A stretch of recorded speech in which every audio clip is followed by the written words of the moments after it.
Hello everyone, कैसे हैं आप सब। आई होप आप सब लोग अच्छे होंगे। मैं हूं स्वाति सेजवानी। आज मैं आपके साथ डिस्कस करने आई हूं फार्मास्यूटिक्स का सबसे बेसिक और सबसे कॉमन टॉपिक जो कि है टैबलेट्स। अब टैबलेट्स हम डिस्कस करने से पहले मैं आपको बताऊंगी कि आपने डोजेज फॉर्म तो पढ़े ही होंगे, है ना। हम लोगों ने डोजेज फॉर्म पहले पढ़ चुके हैं। तो डोजेज फॉर्म्स क्या होते हैं? जब कोई भी ड्रग, ठीक है, जब किसी भी ड्रग को हम एक्सीपिएंट्स के साथ मिलाते हैं तो रेडी होता है हमारा डोजेज फॉर्म। मींस अगर कोई भी हमारी फॉर्मुलेशन है, ठीक है, जिसमें कि ड्रग्स और एक्सीपिएंट्स दोनों हैं, तो उसको हम कहते हैं डोजेज फॉर्म। तो बात करें अगर हम टैबलेट्स की, तो टैबलेट्स किस में आती हैं? टैबलेट्स आती हैं सॉलिड डोजेज फॉर्म में। हम लोगों ने 3 अलग अलग तरह के डोजेज फॉर्म पढ़े हैं, that is solid, liquid and gaseous. ठीक है, ये 3 तरह के डोजेज फॉर्म हम पढ़ चुके हैं। तो इनमें से सॉलिड में जो आते हैं टैबलेट्स और कैप्सूल्स, तो इसमें से आज हम पढ़ने वाले हैं टैबलेट्स के बारे में। ठीक है, तो टैबलेट्स का अगर मैं बेसिक ओवरव्यू दूं, व्हाट आर टैबलेट्स, तो मैं टैबलेट्स के बारे में कहूंगी these are solid dosage form. ठीक है, सबसे पहली लाइन अगर कोई मुझसे पूछेगा तो व्हाट आर टैबलेट्स, तो मैं सबसे पहला आंसर दूंगी these are solid dosage form. उसके बाद फिर आप लोग डेफिनेशन बनाना सीखो, ठीक है, कि तोड़ तोड़ के वर्ड से डेफिनेशन कैसे बनती है। तो पहला आपको आ गया tablets are solid dosage form. अब कैसी solid dosage form? These are unit solid dosage form. अब यूनिट का मतलब क्या होता है? यूनिट का मतलब यहाँ पे आपको समझना है, मीन्स सिंगल। जब आपको सिर दर्द हो रहा होता है, आप एक टैबलेट खाते हो, सिर दर्द ठीक हो जाता है। आपको फीवर आ रहा होता है, आप एक टाइम पे एक ही टैबलेट खाते हो, फीवर से आराम मिल जाता है। दिन में आप 2-3 डोज लेते हो अकॉर्डिंग टू डॉक्टर्स प्रिस्क्रिप्शन पर, एक टाइम पे एक ही टैबलेट खाते हो किसी भी चीज की। इसीलिए इसको कहा जाता है यूनिट डोजेज फॉर्म या फिर यूनिट सॉलिड डोजेज फॉर्म। ठीक है, तो अगर आपसे अभी कोई टैबलेट पूछेगा तो आप क्या कहोगे? Tablets are solid unit dosage form, means ऐसे सॉलिड डोजेज फॉर्म जिसको कि हम सिंगल डोज में लेते हैं। ठीक है, दिस इज द बेसिक जो आपको पता होना चाहिए, व्हाट आर टैबलेट्स। तो अगर हम पर्टिकुलर डेफिनेशन की बात करें, साइंटिफिक डेफिनेशन की बात करें, तो टैबलेट्स की अगर हम बात करें तो tablets are solid unit dosage form, जो मैंने अभी आपको बता दिया, which are intended to be used orally। Tablets को हम किस तरह से लेते हैं? ओरली लेते हैं। मैं जनरल बात कर रही हूँ, ठीक है, कि जनरली टैबलेट्स को कैसे लिया जाता है। आजकल बहुत सारी अलग अलग टैबलेट्स भी आती हैं, इम्प्लांट्स भी आते हैं, उसके बारे में हम बाद में डिस्कस करेंगे। अभी हम जनरल डिस्कशन क्या कर रहे हैं कि tablet solid unit dosage form होती है जिसको कि हम ओरली लेते हैं, मीन्स थ्रू वाटर और थ्रू ओरल कैविटी हम जो है टैबलेट को इंटेंडेड टू बी यूज करते हैं। ठीक है, लेकिन अगर हम साइंटिफिक डेफिनेशन देखें अकॉर्डिंग टू यूएसपी और अकॉर्डिंग टू आईपी, अगर हम देखना चाहें तो अकॉर्डिंग टू यूएसपी टैबलेट क्या है? टैबलेट एक कंप्रेस्ड सॉलिड डोजेज फॉर्म है। क्या है? एक कंप्रेस्ड सॉलिड डोजेज फॉर्म। अब इनका मीनिंग समझना, आप जो भी डेफिनेशन पढ़ते हो उसमें हर एक वर्ड का अगर आप मीनिंग समझोगे तो आप खुद से डेफिनेशन लिख पाओगे, आपको रटने की जरूरत नहीं पड़ेगी। यहाँ पे क्या है? कंप्रेस्ड। कंप्रेस्ड मीन्स जिसको कंप्रेस करके बनाया गया हो। ठीक है, ये आपका पाउडर है, इसको आप होपर में रखते हो। ठीक है, जब हम पढ़ेंगे पंचिंग ऑफ टैबलेट तब हम देखेंगे यहाँ से पाउडर जाता है होपिंग के थ्रू, यहाँ पे जाके टैबलेट पंच होती है, मींस कंप्रेस होती है, इसीलिए इसको कहा जाता है कंप्रेस्ड सॉलिड डोजेज फॉर्म। जिसको कि दबा के बनाया गया हो, ठीक है, जिसको कि दबा के बनाया गया हो उसको हम कहते हैं कंप्रेस्ड सॉलिड डोजेज फॉर्म। तो टैबलेट को हम कैसे डिफाइन कर सकते हैं? Tablets are defined as compressed solid dosage form which contains medicaments and excipients. ठीक है, टैबलेट मतलब एक ऐसा dosage form, compressed solid dosage form जिसमें कि मेडिकामेंट्स होते हैं। अब उसमें एक्सिपिएंट्स हो भी सकते हैं और नहीं भी हो सकते हैं। ये कौन कहता है? यूएसपी कहता है। ठीक है, तो हम अगर यूएसपी के अकॉर्डिंग डेफिनेशन देख रहे हैं तो टैबलेट्स क्या है? कंप्रेस्ड सॉलिड डोजेज फॉर्म है। ऐसा डोजेज फॉर्म है जिसको कि हम कंप्रेस करके बना रहे हैं, दबा के बना रहे हैं। उसमें मेडिकामेंट तो होगा ही होगा, लेकिन जो एक्सिपिएंट्स है उसके साथ भी टैबलेट्स हो सकती हैं, उसके विदाउट भी टैबलेट हो सकती हैं। अब ये एक्सिपिएंट्स क्या होते हैं? अभी मैंने आपको बताया कि जब भी आपका कोई फॉर्मुलेशन बनता है तो उसमें होती है आपकी ड्रग, और ड्रग के साथ होते हैं एक्सिपिएंट्स। ठीक है, जिसको कि कई जगह पे एडिटिव्स भी कहा जाता है। तो ये एक्सिपिएंट्स होते क्या है?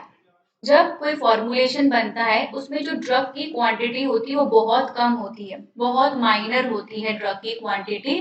तो अकेली ड्रग की क्वांटिटी को लेके उससे टैबलेट या कोई भी फॉर्मुलेशन नहीं बनाया जा सकता। फॉर एग्जांपल पैरासीटामोल, पैरासीटामोल का बेसिक डोज कितना होता है 500 mg। अब 500 को पंच करना इजी नहीं है, 500 mg कितना सा होता है, अब उसको आप लेके टैबलेट नहीं बना सकते, उसका आपको बल्क वॉल्यूम बढ़ाना होगा, ठीक है, उसमें और एडिटिव्स ऐड करने होंगे बल्क बढ़ाने के लिए। तो ये जो बल्क बढ़ाने के लिए चीजें हम यूज करते हैं दैट आर एक्सीपिएंट्स, ठीक है।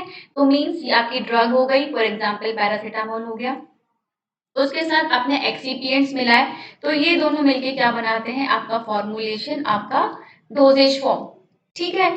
तो यहाँ पे बात क्या हो रही है कि एक्सीपिएंट्स क्या होते हैं। एक्सीपिएंट्स मतलब ऐसी चीजें जो कि आपके ड्रग का वॉल्यूम बढ़ाती हैं, बल्क बढ़ाती हैं, ठीक है। ये अलग अलग तरह के होते हैं, मैं अभी आपसे आगे डिस्कस करूंगी। अभी आपको मेन फोकस किस पे करना है, डेफिनेशन पे, कि अकॉर्डिंग टू यूएसपी टैबलेट्स मतलब कंप्रेस्ड सॉलिड डोजेज फॉर्म जिसमें मेडिकामेंट होता है। अब एक्सीपिएंट्स हो भी सकते हैं, नहीं भी हो सकते हैं, ये कौन कहता है, यूएसपी।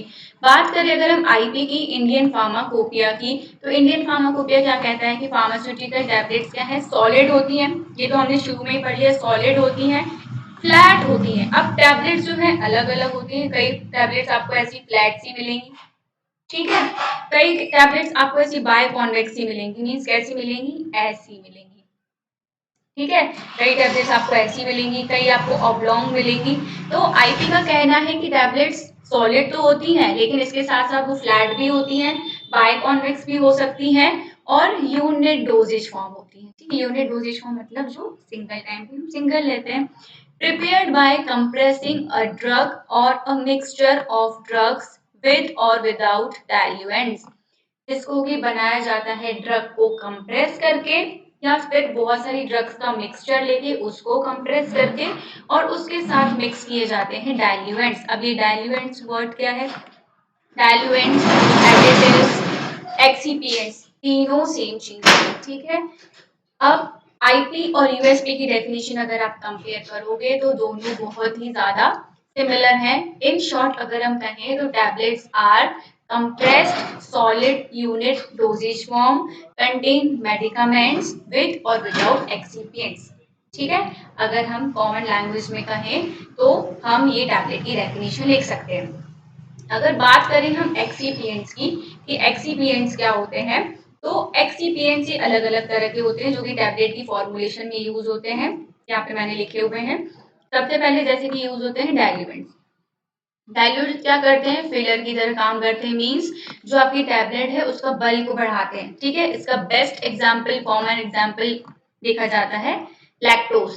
नेक्स्ट एक्सीपेंट अगर हम देखें तो हम बाइंडर्स और अडेसिव्स, जो कि पाउडर में अगर बाइंडिंग कैपेसिटी नहीं है तो उसके लिए हम बाइंडर्स ऐड करते हैं, ठीक है, उनको कोहेसिव बनाते हैं। इसके लिए हम सबसे ज्यादा यूज करते हैं एचपीएमसी। एचपीएमसी का फुल फॉर्म होता है हाइड्रोक्सी प्रोपाइल मिथाइल सेल्यूलोज, जिसको कि आप शॉर्ट फॉर्म में एचपीएमसी भी लिख सकते हो या फिर आपने बहुत सारी बुक्स में पढ़ा होगा। उसके बाद आता है डिसइंटीग्रेंट्स। जब आप टैबलेट लेते हो तो टैबलेट बॉडी में जाके डिसइंटीग्रेट होती है, टूटती है।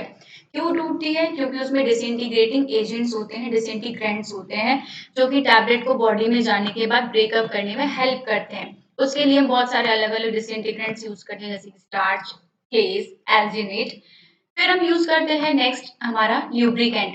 जब आप होपर में ये टैबलेट पंचिंग एक मशीन होती है, उसमें ऐसा होता है होपर, जिसके थ्रू टैबलेट आता है और नीचे आके टैबलेट बनती है, ठीक है। तो ये जब होपर से पाउडर आ रहा होता है तो ये पाउडर यहाँ पे आके चिपके ना, ठीक है, डाई कैविटी में आके चिपके ना, इसके लिए हम ऐड करते हैं इसमें lubricants, means to reduce the friction, ठीक है। फ्रिक्शन को रिड्यूस करने के लिए हम जो एडिटिव्स यूज करते हैं that are known as lubricants. इसका बेस्ट एग्जांपल है स्टीरिक एसिड, ठीक है। फिर आता है टैल्क। आप लोगों ने पाउडर भी देखा होगा घर पे कि पाउडर जो है चिकनाहट को कम करता है, फ्रिक्शन को कम करता है, तो वो क्या है, ल्यूब्रिकेंट है।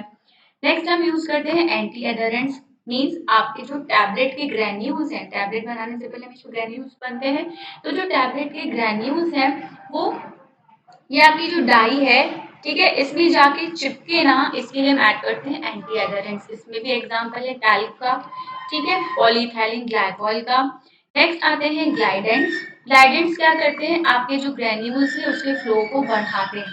ठीक है, अगर आपके जो ग्रेन्यूल्स बनाए हुए वो प्रॉपर फ्लो वाले नहीं है तो टैबलेट पंच नहीं हो पाएगी। तो ग्लाइडेंट्स क्या करते हैं, आपकी टैबलेट के फ्लो को बढ़ाते हैं। इसमें सिलिका के डेरिवेटिव्स आते हैं, टैल्क आप एग्जाम्पल में लिख सकते हो।